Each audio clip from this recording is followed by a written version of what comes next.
Good morning! Hi guys! Maulan din dito, pero syempre hindi mapipigilan ang mga taga-Calamba sa pag-celebrate sa 152nd birthday ng aking idol. Ang idol ng lahat, ang ating pambansang bayani na si Jose Rizal. Nandito tayo ngayon mismo sa loob ng kanilang bahay, sa bahay kung saan siya pinanganak. Pero bago natin puntahan ang kanyang kwarto, ito, papakita muna natin ang kanilang formal dining area. I'll give you a quick tour of their house. Ito ang kanilang formal dining area. Dito tinatanggap ng mga magulang niya ang mga bisita, ang mga prominente mga miyembro ng kanilang lipunan dito lamang sa Calamba. At kapag ito ay hindi nila ginagamit at walang mga bisita, sila ay magpupunta doon sa maliit na dining area sa bandang harapan nila. Ito, pasok tayo, subukan yung pasukin natin to. Ito ang kanilang kwarto para sa mga kapatid niyang babae. Alam nyo, kung titignan nyo, maliit lamang ang kwartong yan. Kaya sa dami ng mga kapatid niyang babae, kapag hindi talaga sila nagkakasya, sila ay naglalatag sa sahig ng banig.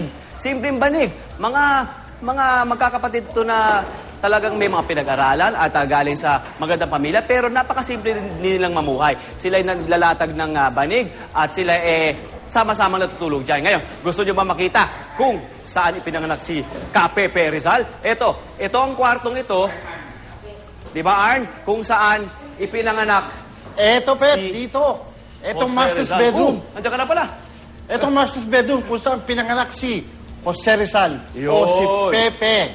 Eto, dito siya pinanganak. Alam nyo, nung iniluluwa si Pepe Rizal, nahirapan ang kanyang ina dahil nga medyo malaki daw ang kanyang ulo. Malaki ang ulo niya. Oo, di ba? Nahirapan. Kaya nga sinasabi isa siyang miracle baby. Ito ang kwarto. Dito na natulog ang mga kapatid niya. Di ba? Yung iba niyang kapatid, di ba? Nag-spill over pagka hindi sila nagkakasya doon. O kaya siguro, pag ayaw nilang sama-sama sila, gusto nila mapag-isa na minsan lamang.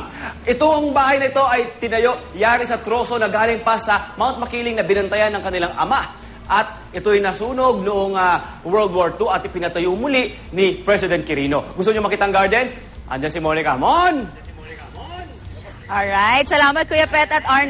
Magmula naman sa loob, punta tayo dito sa kanilang labas. Particular nga dito sa kanilang garden area at isa sa mga kapansin-pansin dito ay yung replica naman ng bahay kubo. Itong nakikita natin. Yan daw ay laruan nga daw ni Gat Jose Rizal nung siya ay bata pa kasama nung kanyang mga kapatid na babae.